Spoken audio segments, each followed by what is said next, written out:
Hello again, friends, and welcome to another segment of Doc G's Wine and Spirits Review. So today, what I'd like to do is get us into the holiday spirit by starting on what I'm calling our Thanksgiving trilogy. What I'd like to do with you over the next three segments is talk to you about how you can best prepare your wine and spirits for the Thanksgiving Day dinner at the end of the month. I'm going to do that in three different segments. I'd like to do it first in the sharing with you what I think are some good ideas for white wine pairing.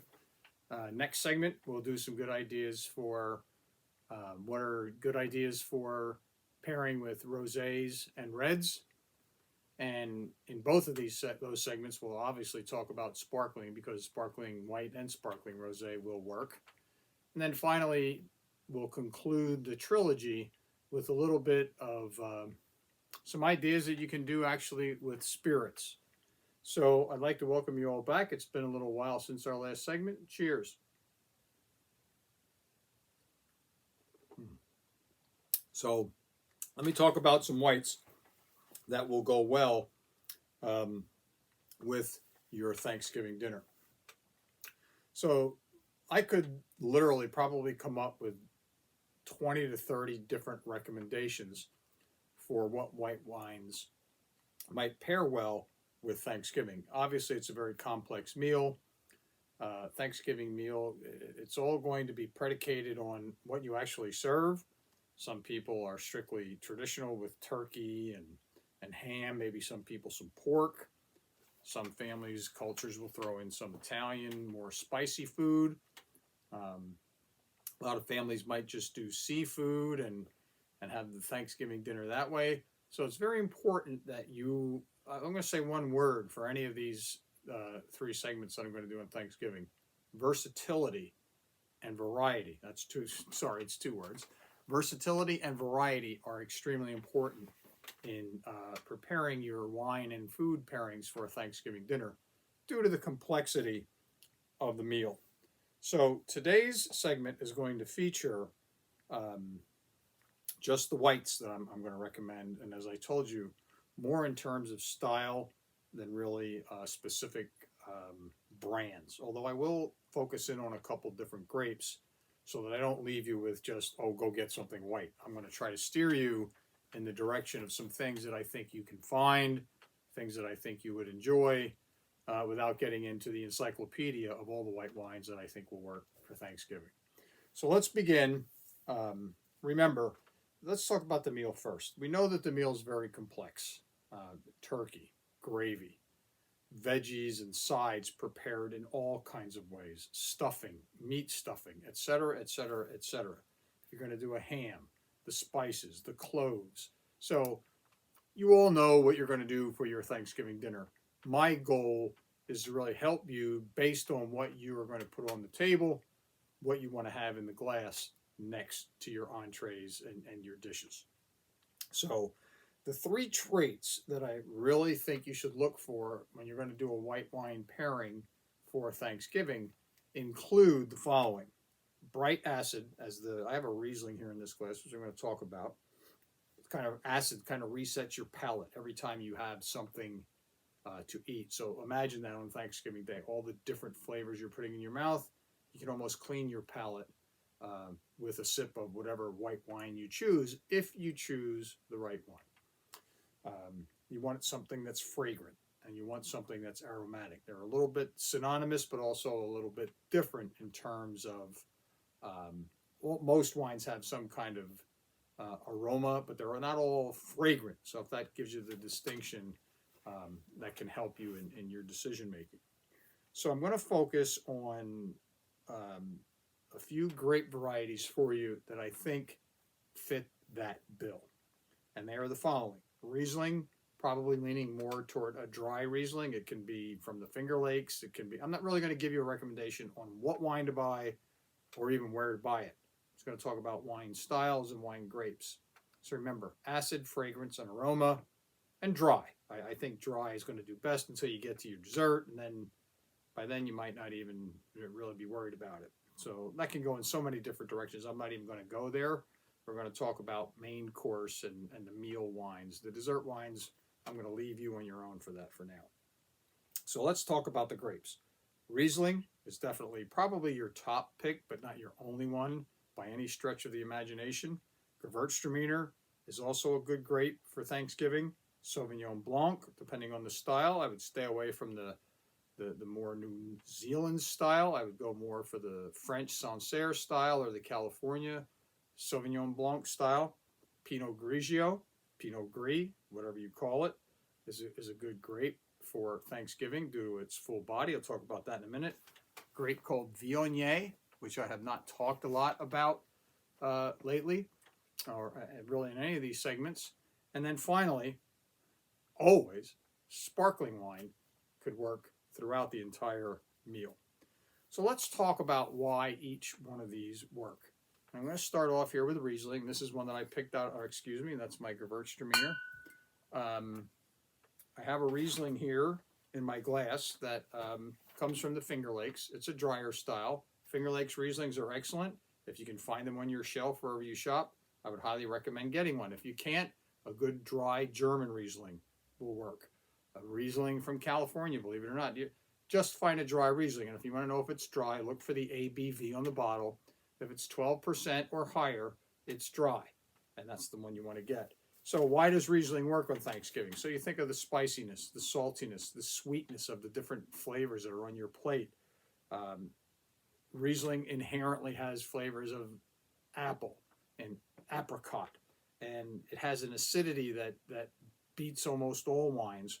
They're a perfect match for more the sweet potato and turkey style dinner that you're going to have. Riesling is a wonderful food pairer. It can go even with all of the sides that you're having. It has that nice aroma on it. It's a nice palate cleanser that will just reset your palate every time you have a mouthful of food. The second wine that I'd like to recommend to you is a wine called Gewürztraminer. This one happens to be from Pennsylvania, a winery called Galen Glen. I may have mentioned them in previous segments. Galen Glen falls into the category of two of those characteristics that I talked about. It's acidic, and it also is very aromatic. I'm going to say three of them. It's also fragrant. It's got that small hint of roses and spices that rise out of the palate when you drink it. No need to have to open this to tell you that. When you know you have a Gewürztraminer in your glass, the aroma will take over for you. Probably would even go well with a piece of pumpkin pie, to be quite honest. So that's our second one, your Gewürztraminer. The third wine that I would recommend for you is a Sauvignon Blanc. And a Sauvignon Blanc, because of its citrus undertones, goes well with a wide variety of dishes. Now this one is a Sancerre style, which means it comes from the Loire Valley in France. It's a more muted Sauvignon Blanc style. So if you're going to use Sauvignon Blanc, I wouldn't get one that's too grassy. You want it to be a little bit muted so that it goes well, especially with the sides, especially with the potatoes and the salads and all the other greens that you have on your menu for Thanksgiving. The next one that I would recommend highly, and I really love this wine, I don't drink enough of it, is Pinot Grigio. This one happens to be from Klein Cellars in California. You know, when you go into the wine store, into the wine shop, there are 100, and maybe not 100, but there are enough Pinot Grigios to drive you crazy. I would say to you, get a mid-value one. The cheaper they get, the more flabby they tend to be. But if you get a good Pinot Gris or good Pinot Grigio, and this is a good one, and it's $12 a bottle. The reason that Pinot Grigio works is they go great with like the garlic that tends to dominate the Thanksgiving table, onions, a lot of the vegetables. They'll match well with the turkey because Pinot Grigio is a full-bodied wine. There's a full palate when you have Pinot Grigio. And it does have enough acidity to compete with the rest of it does really well with high foods with a lot of fat in them. And obviously on your Thanksgiving Day table, there's going to be a little more fat than normal in the food that you're having. So Pinot Grigio is another recommendation for a good wine for the Thanksgiving table. And I'm going to add one here. It's kind of like a bonus wine. If this is not one that you drink a lot, this is called a Condrieu. Now, let's forget that. The grape in here, it's just a French region. The grape in here is Viognier. And Viognier is the aromatic version of Chardonnay. It has a nose on it, very nuts, like Gewürztraminer's nose, but it throws off an aroma. It has a peachiness. It has a full-bodied mouth. It has a little bit of floral scent to it. It would go fantastic with the wide array of foods that you're going to have on your Thanksgiving table. And then finally, I couldn't do a Thanksgiving white presentation with food without talking about sparkling. Sparkling's great to start your party. Sparkling's great in the middle of your party. Sparkling would be great throughout the entire party. Throughout your entire Thanksgiving Day dinner, you could take all of these and just forget about them and buy a half a case of these or however many you need for your gathering. I would like to be at that gathering if that's what you did. But I can guarantee you that you would not, and you don't need to, we're not talking Dom Perignon here. You don't need to go out and spend $150 or more a bottle. Go get a couple Cavas. Go get a couple Proseccos.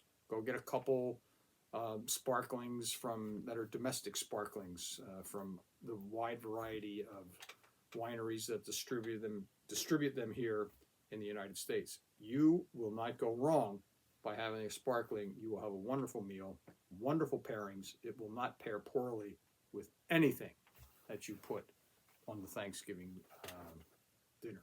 And next week, or next segment, whenever that happens to be, soon, we'll talk about sparkling rosé as well in a different manner because that brings a different flavor profile. But the grapes in here it could be a variety of grapes depending on which type of sparkling you use. It matters not. It has acidity, it has that carbonation in it, and it will cut through a lot of the variety of foods and spices and tactile sensations that you're going to have with a Thanksgiving meal. And it'll make you feel good at the same time. So as you start your planning for your food and wine pairings for Thanksgiving, just remember, don't fuss over this isn't a day that you're worried about having the wine and the food paired perfectly. My advice is have all of these, or have a couple of them, whatever it is you choose, because it'll cover a wide variety of foods that you might want to have. And you'll be prepared for anybody's palate. So we'll do that same review when we do the rosés and the reds. But remember, Thanksgiving Day is about your friends, about your company, and about just enjoying the day. So don't get all tied up in that. So in our next segment, we're going to cover reds and some rosé recommendations. And then in the segment after that, to close out our Thanksgiving trilogy, we'll get into some spirits and some things that you can have. And remember, in all of these, I'm going to stress that Thanksgiving is a day. It's a long meal. You'll probably start drinking early and hanging around food and wine and spirits very late. So pace yourself. Don't get anything too big and bad. Keep it simple and keep it safe, and you'll have a very great Thanksgiving day. So until our next segment, stay safe, start your shopping, start your planning, and cheers until the next time.